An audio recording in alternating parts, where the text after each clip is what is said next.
Good evening and welcome to Inside Government, a show brought to you by Community College for the spring 2019 semester here. This is a show that is broadcast on Spectrum, Verizon, Fios, the Auburn Regional Media Access, better known as ARMA, as well as Win 89.1, the college's radio station. I'm your host, Guy Cosentino. In the late hours of March 31st or early morning of April 1st, depending on who you talk to, the New York State Legislature passed its 2019-2020 budget. Among the items in the budget are a possible closure of up to 3 prisons in New York State, some additional school aid, and a ban on plastic grocery bags.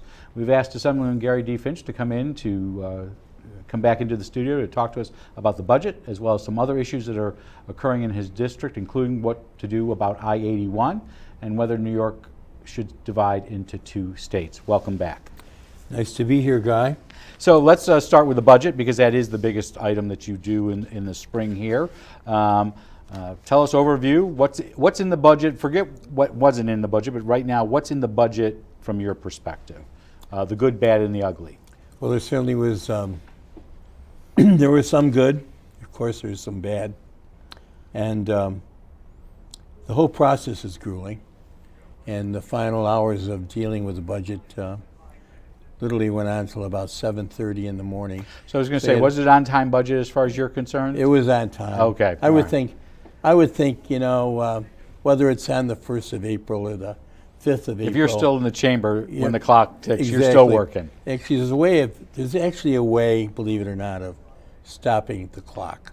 They can actually, the speaker can order the clock stopped, and we can be at 7:30 in the morning for hours. Doesn't seem possible, but in Albany, a lot of things are. It was a huge budget, $179 billion. I'm often said that it's the 11th largest budget in the world. It's bigger than most countries. And then in that budget, there was an increase of almost $2 billion, and that has to come from the taxpayers in the state of New York. One way or another, it comes out of us.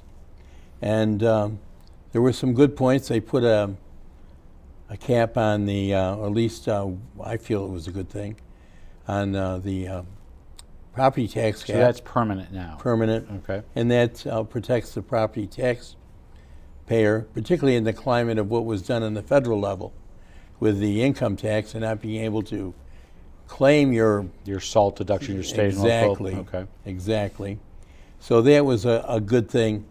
There were some other aspects of it. There was the governor chose to. We have tuition now for the group they call the Dreamers, those who have were born here in this country but were born to parents that were illegal.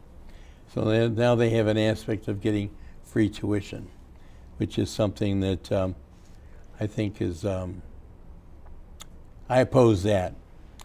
And I oppose much of the budget, except for school aid. Okay, so let's go back to because I was going to ask you some things about higher ed, because you were the president of the board of trustees here at this college, so you have a background in this.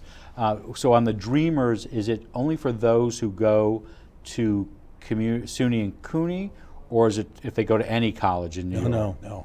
Only for the state schools? State schools. Okay. And then, now that you mentioned the community colleges, they were pretty well taken care of in this budget. I believe they got an $100 increase in FTE, or full-time equivalent. Full-time equivalent student.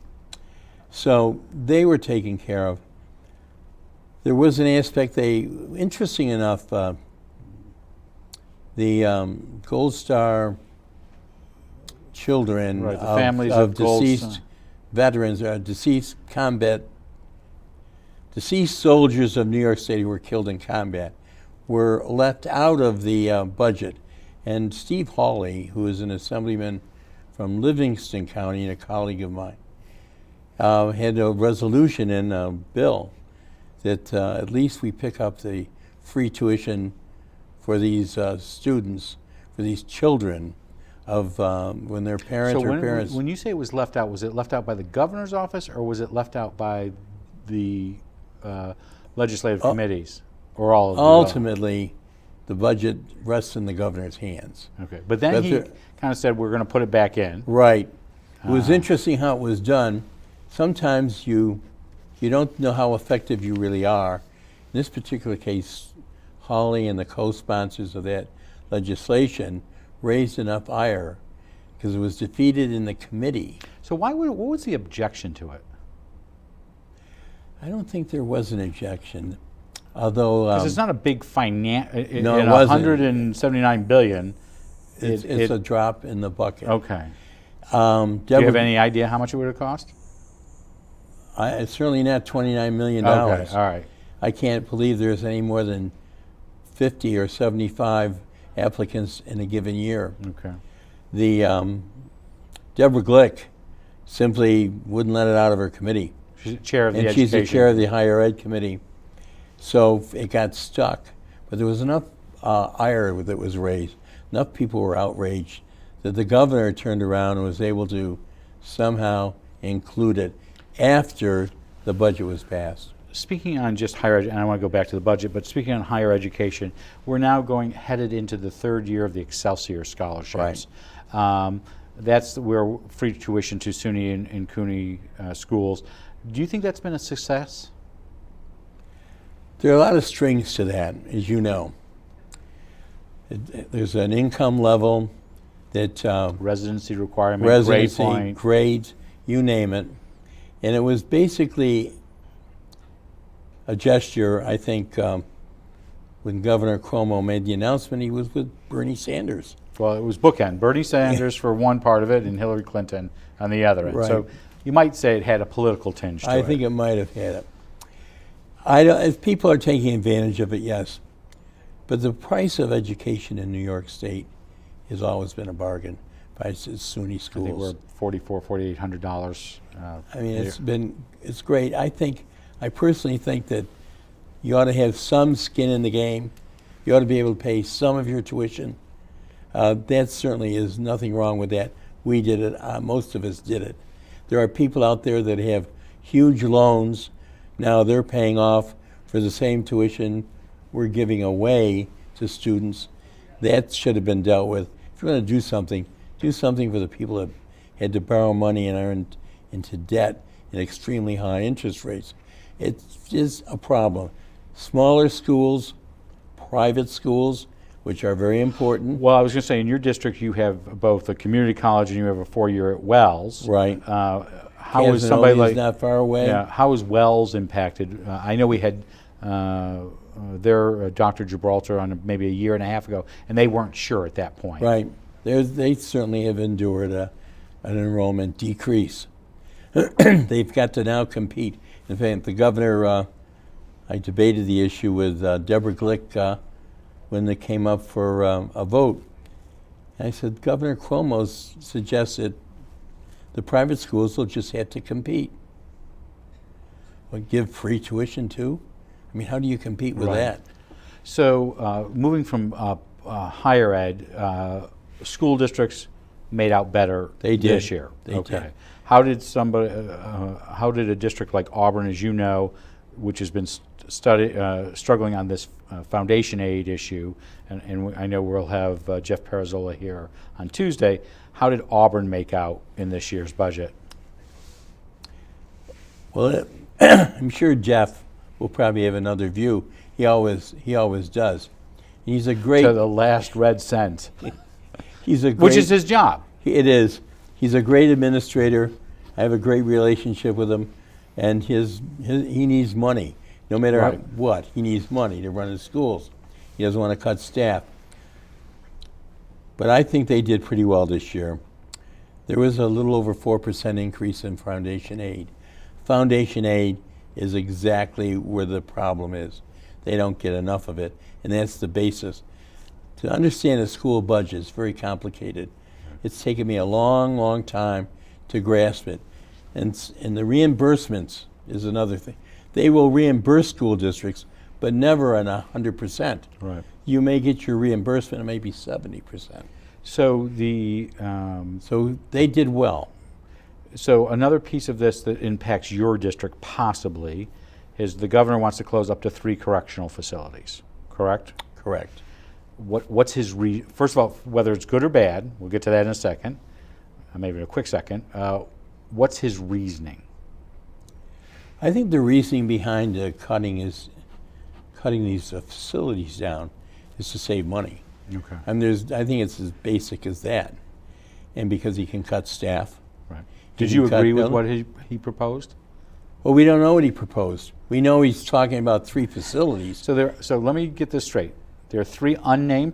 So Right. you have how many correctional facilities in your district? I have 2, and you might as well count 5 Points as another Right, one. adjacent. So There are 3,500 correction officers, employees of correctional facilities, and their families that live in my assembly district. So what exactly is proposed to occur process-wise?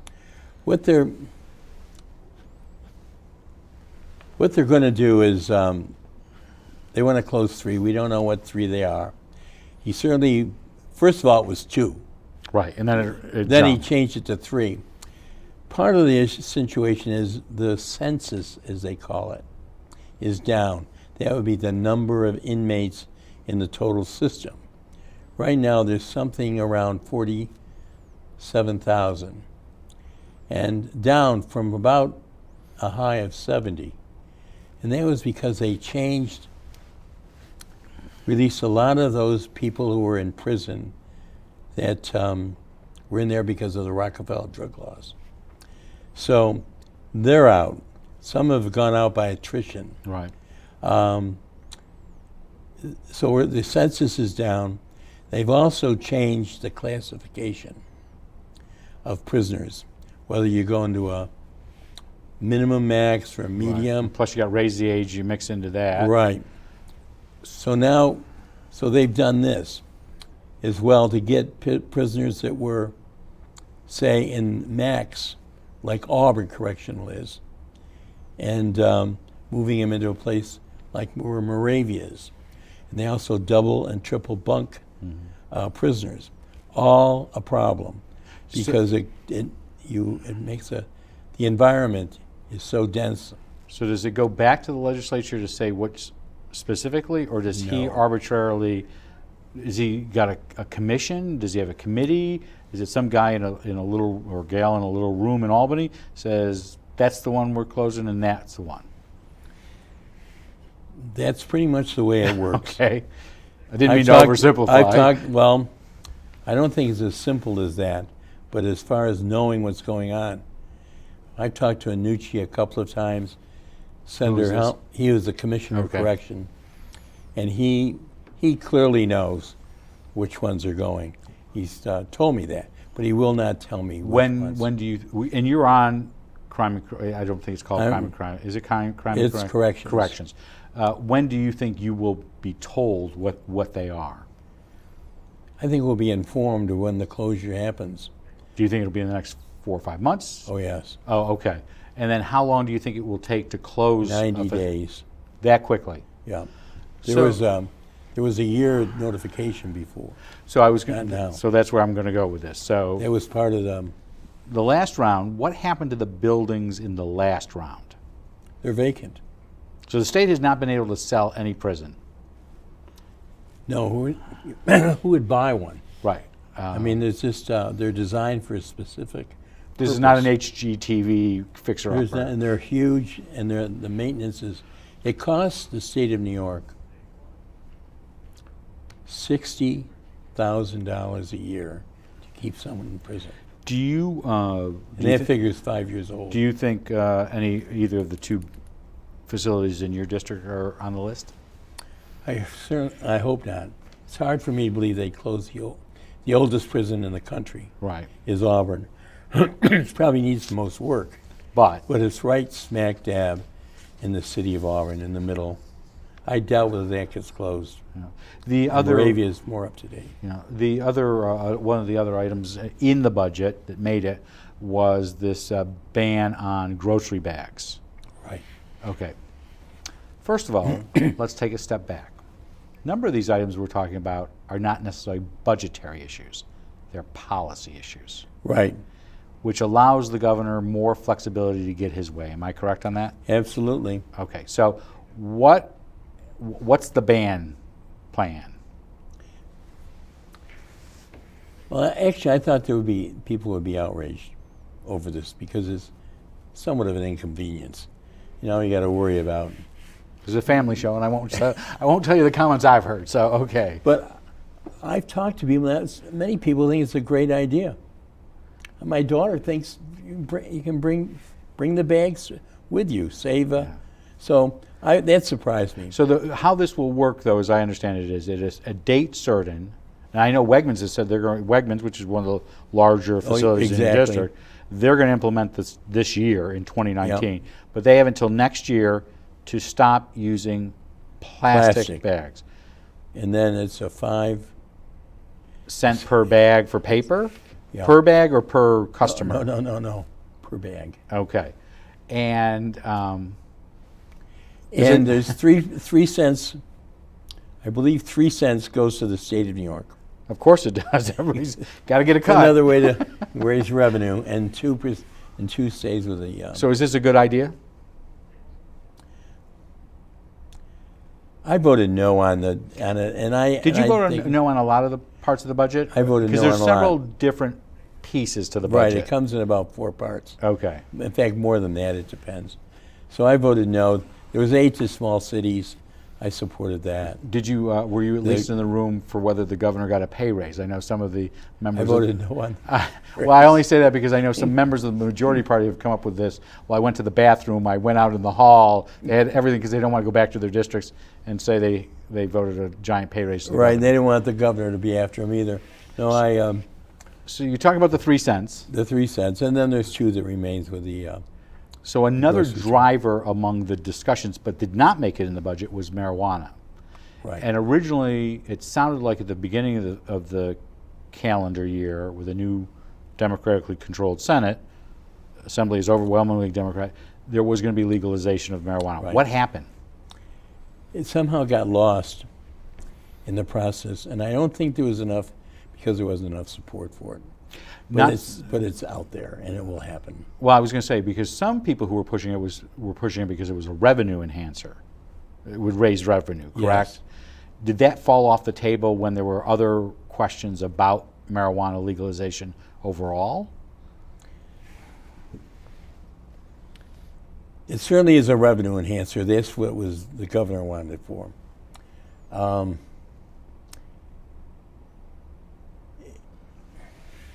I don't know if I can give you a clear answer on it. There was a lot of opposition. There was a lot of opposition to the abortion issue, and it's still going on. Now, how does that connect with marijuana? The Catholic Conference, the evangelicals, have been in Albany en masse. Out there, even after the abortion. Enhanced abortion, if you will, has been signed into law. And they've been very active. And that same group is opposing the marijuana. And I think they didn't want, they, being the powers that be, the governor. The governor is running, I mean, most people make the assumption he's running the state. The governor is running the state. He's dictating to the Assembly as well as to the Senate. So the governor's office, they didn't want another battle on their hands. Forget the revenue piece of this for a moment. Do you think it's a good idea to legalize marijuana? No. Do you think it's a gateway drug? I believe it is. Okay, and I know there's some sheriffs in your district who have come out against this. I know there are. Brian Skank was here a couple weeks ago while session was going. He had just come from a press conference, I think, on that. And I talked to doctors, and some of them support it. They don't see any problem with it. It surprises me. But it has been documented that about 30% of the people who dabble with marijuana end up into the opiates, end up into the heroin.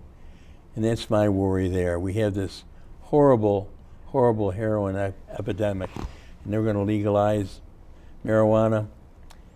And I don't know if I know all the answers here, but I know the heroin is a terrible, terrible scourge. So with 60 days roughly to go before you finish, I know they're not full weeks, but about 60 days, do you think marijuana will be legalized this session? I don't think so now. Okay. Two other items. Let's go closer to home. Last week, no, I'm sorry, not last week, early in the week, the state released its recommendations on 81, and their environmental impact statement is to go with a community grid system versus a tunnel versus a combination. Right. Saying all that and summarizing it real quickly, what's your view of the recommendations so far? Well, the community grid is going to force an enormous amount of truck traffic into our area, our area being the western portion of Onondaga County, the towns, all those border towns, certainly. Skaneateles, Owasco, exactly. Aurora. And that truck traffic is, not all of it, but a lot of it is going to be garbage transfers from New York City area to Seneca Meadows, Ontario County. They have a landfill as well. And we're going to have to endure that, plus other traffic as well. Do you think the state paid attention to those factors?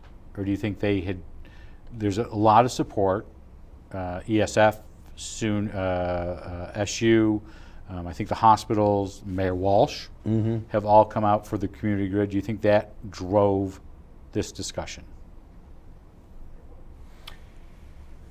No, I don't. Okay. What I think drove it, I think that the community grid from the get-go has been the primary site. I think these entities here, SUNY, the hospital, I think they hopped on board. Some late in the process. Yeah, very late. Center State CEO just Right. they've been only on for a few days. I think they're all kind of waiting to see which way the governor. Do you think the community grid system is a good idea? No. You wanted a tunnel? Or a combination of grid and tunnel? A tunnel would be the most expensive, but certainly something beyond the community grid. Sending that traffic, snow removal across those streets. I mean, it's terrible now. Right. I don't know how you're going to be able to do it. So do you think it's a done deal from that perspective that it's going to be a community grid? It is. All right, so let's talk about the real issue now, and that's going to be money. 1.9 billion. Do you think much of that, if not all of it, will come from Albany, or do you think the state will have Oh, to? no. Okay. Yeah, most of it's going to be federal money. Federal, but the state will have to come up. How about the city of Syracuse? Do you think they'll have to chip in I don't think they have anything to chip in. They don't have, no, but being asked to do that. They may well be, And but I don't, that may have been all part of the discussion. I don't know. And this How is a much it is. 5-year plan. Yeah. Are you surprised it's that long? No, my God, this will be a huge project. That's the tunnel would have been 10 years. Right. There's some odd stuff that came up during the legislative session, as it always does, but one of your colleagues in the legislature said, let's divide New York into 2 states. What's being proposed is an idea.